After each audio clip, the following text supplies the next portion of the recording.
Welcome to another episode of Entrepreneurs at Fuego. We're interviewing incredible entrepreneurs, one digital footprint at a time. With me, I have the distinct pleasure, Janet McConnell. How are you? I'm doing great, thank you. You're a bodybuilder. I am a bodybuilder. You're gonna fool me. Personal fitness trainer. Here's the thing about you. You're just in amazing shape, and about 6 years ago, you quit corporate America to pursue your dream. Yes. Now that takes a lot of courage. Well, it was a life-saving choice because I went to school, got my master's degree, and became a corporate director of operations. Yeah. I was in charge of huge teams. I traveled all over the country, and I started out as an athletic person, and then I became a very sick person because I was full of business travel, hotel food, lots of alcohol, bad sleeping hours, lots of stress, and even though it was an enjoyable and interesting and fulfilling career, Right. It wasn't my passion, and it was killing me because there was no balance. So even if maybe on the financial side was lucrative. Was rewarding. Yes. You see that the price that you were paying Yes. to have this reward was not worth it. That's correct. Was not worth it. Yeah. And then you decide, I'm gonna go and pursue my dream. Well, my doctor helped me decide because I visited him. He just nods you very gently. I was in my late 40s, and he said, you have high cholesterol, high triglycerides, high blood pressure, and you are 40, 50 pounds overweight. You're going to die in 10 years if you don't stop this because of family history and such. And so he handed me a stack of prescriptions and said, go. And I said, no, I'm going to go hire myself a personal trainer who is gifted, knows what they're doing. I'm going to try this from the inside out. So I hired a really good trainer, learned about nutrition, got into bodybuilding, because that's the best way to transform your body on the planet. You can change your muscles, you change your life. But when you say bodybuilding, let's say that not all of us would have that dedication, because being a bodybuilder, it's about discipline. Right. It's about dedication. And not all of us have the dedication or the discipline to pursue Correct. that very rigorous schedule to be somebody like you. Well, You the look terrific. exercises that I would do would be adapted to what the person I'm training wants to do. Like, I have ladies that come to me and say, Janet, you look great, but I don't want to get shoulders like that. I just want to be toned and lose a little weight. All right, and I was going to say, so you don't necessarily say, hey, I'm going to train you to look like me, to have Right. my shoulders. Right. I'm going to train you to look like what you want to achieve. Exactly, and that's All right. just where experience and expertise comes to bear. How much is it in nutrition There's a lot to do with nutrition. versus Right. the weight training and everything else? I mean, Yes. is there a percentage right there that you would say it's 80% nutrition, it's 20%? It's 100 of both. That's a great answer, actually. Yeah, well, because, I mean, I came about it quite naturally because I started training really hard. I wanted to get in shape and I wanted to be healthy because I was going to go back to my doctor in 6 months and he was going to assess me again to see if I was actually serious. But your program included, of course, the body lifting, but Really also just- nutrition? Not really. I mean, Really? my trainer started out with just lifting. Wow. And picking heavy things up and putting heavy things down. But I started to notice the ladies around me who were training at 5 o'clock in the morning, just like I was, and they were lifting the same weights as I was, and they looked phenomenal. And I was like, why do they look like that? And I look like this. And he said, well, sweetie, it's the diet. I said, give it to me. I want it. If I'm doing the work, I want the results. And so it's basically just eating whole foods, not eating processed foods, and then just kind of like tweaking it so that you're careful with how much you eat and what kind of foods you eat. Janet McConnell, you're amazing. You're a fitness instructor, and you're changing also a lot of people's lives. It is interesting, though, that when you say it, this is how I did it and everything else, it sounds very overnight.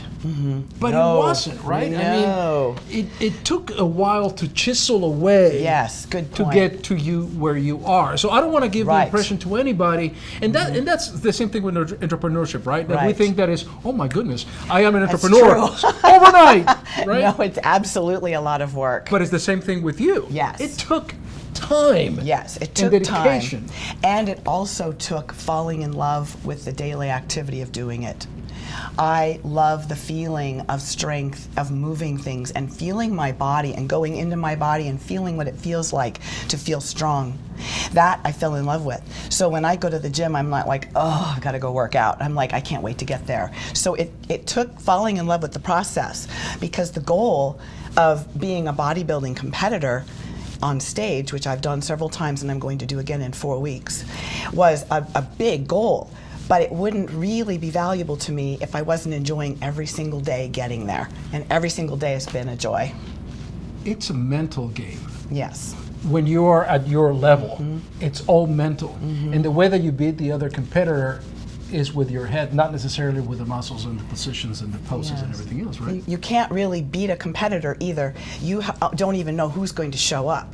So you only control bringing your best body to the stage and showcasing that.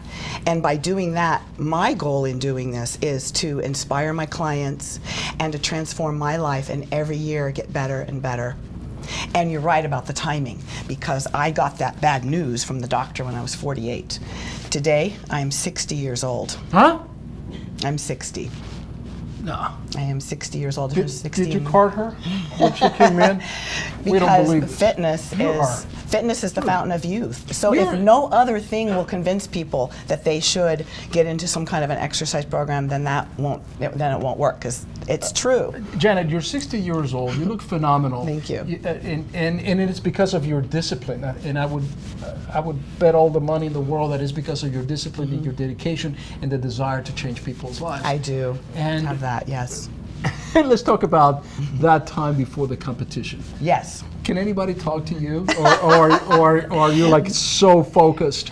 And You're so- doing a pretty good job. Yeah, but we're 4 weeks removed. Right. I'm talking about just really on the eve of the competition. You probably have spoken to people before, maybe, who have been getting ready for a competition, or maybe have heard about how depleted you are and Yes. how tired you are. That's where expertise of a trainer comes to bear, because there is a right way to do it and a wrong way to do it. And I am training with a competition trainer who's doing it the right way, so that I don't look depleted, do I? I'm awake, I am full of energy, Oh, yeah, I look yeah. healthy, I don't look worn out and Right. tired. And yet 4 weeks from now, I will be on that stage. When you go to the gym, how many times do you work out during the day? I only work out with weights about 3 times I train with my trainer, and then I do a little bit on my own too. How do you? What would be the first thing somebody that wants to change? But it's not just for 3 months. It's a lifestyle change, no, right? I mean, right. it's just. And it doesn't have to be. See, the message too is that it doesn't. People don't have to do what I'm doing in order to experience a transformation.